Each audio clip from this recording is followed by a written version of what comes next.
saya tidak bermaksud membuat Anda menjadi sedikit salah.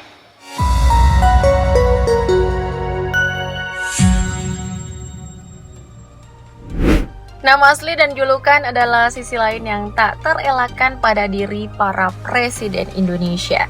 Sebagian dari mereka memiliki nama yang cukup unik, lucu, bahkan terdengar aneh.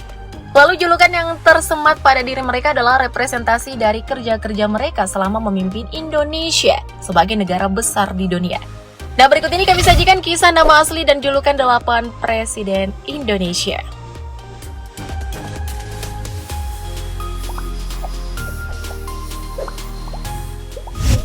Kita mulai dari sosok karismatik presiden pertama Indonesia, Soekarno. Saat lahir, ia memiliki nama asli Kusno Sosrodi Harjo. Namun saat masih kecil, Soekarno kerap kali sakit-sakitan, maka orang tuanya pun berinisiatif mengganti namanya menjadi Soekarno. Nama tersebut diambil dari seorang panglima perang dalam kisah Baratayuda, yaitu Karna.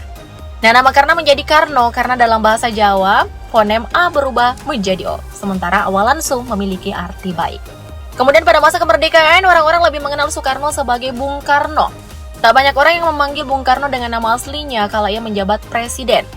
Salah satu dari sedikit itu adalah istri keduanya, yakni Inggit Garnasi. Lalu di beberapa negara barat, nama Soekarno kadang-kadang ditulis Ahmed Soekarno. Hal tersebut terjadi karena mereka tak paham kebiasaan sebagian penamaan di Indonesia, terutama nama Jawa, yang hanya memakai satu nama saja atau nama keluarga tak dilekatkan. Nah, nama tersebut diperoleh Soekarno kala menunaikan ibadah haji. Dalam versi lain disebutkan pemberian nama Ahmed di depan nama Soekarno dilakukan oleh para diplomat muslim asal Indonesia yang sedang melakukan misi luar negeri dalam usaha memperoleh pengakuan kedaulatan negara Indonesia oleh negara-negara Arab. Nah, tak terbantahkan Bung Karno memiliki kontribusi besar terhadap perjuangan kemerdekaan Indonesia. Terutama kali ia membacakan naskah proklamasi kemerdekaan Indonesia pada 17 Agustus 1945. Karenanya Bung Karno dijuluki Bapak Proklamator. Next ada presiden kedua Indonesia, Soeharto. Seperti kebanyakan orang Jawa, nama Soeharto juga cukup ringkas. Kamu mungkin tak habis pikir, semasa kanak-kanak di Dusun Kemusuk, Desa Argomulyo, Bantul, Yogyakarta, Soeharto kerap mendapat perundungan oleh teman-teman sepantarannya dengan panggilan Den Bagus Tai Mabul, yang artinya Raden Bagus Tai Kering. Nah, seiring waktu ia berhasil unjuk gigi dengan menjadi petinggi tentara, dan kala menjabat presiden, orang-orang makin segan kepadanya.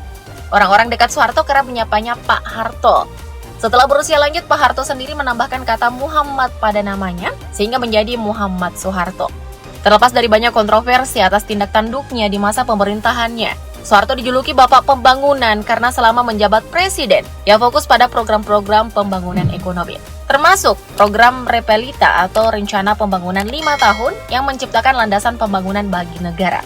Setelah sang jenderal tersenyum, ada teknokrat yang berhasil menjadi presiden ketiga Indonesia, yakni B.J. Habibie.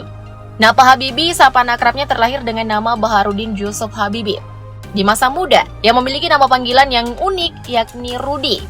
Kala bekerja di perusahaan Jerman, Habibie mengembangkan suatu metode yang mengubah wajah penerbangan dunia. Penemuan tersebut adalah teori perambatan retak. Dari penemuannya inilah ia dijuluki Mr. Crack.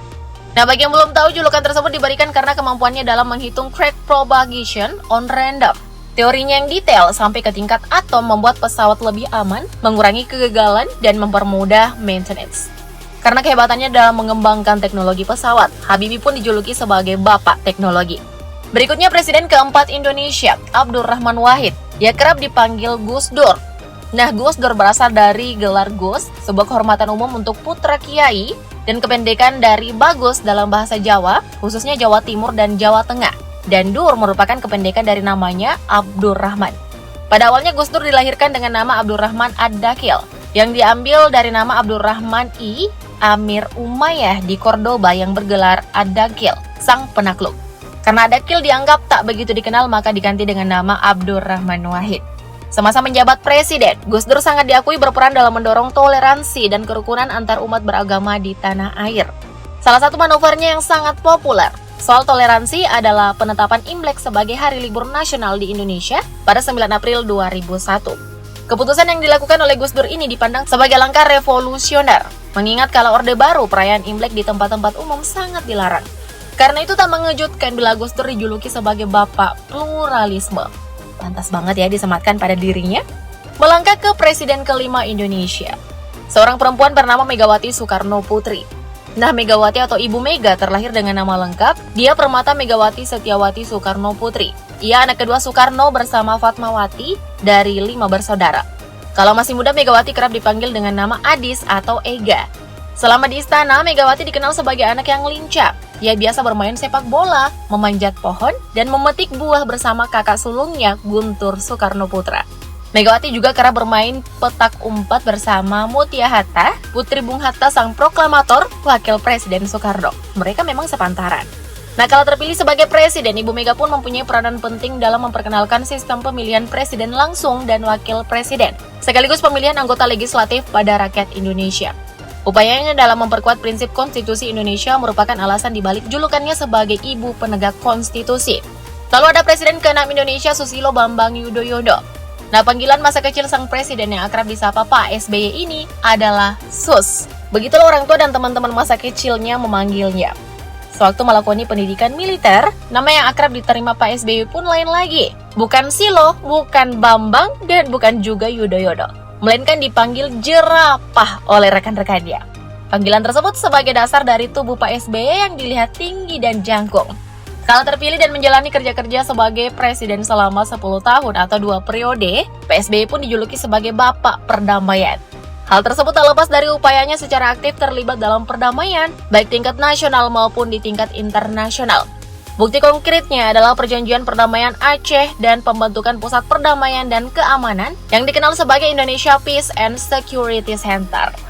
Nah, bergeser ke Presiden ke-7 Indonesia yang mengubah wajah politik tanah air karena aksi-aksinya, yakni Presiden Joko Widodo.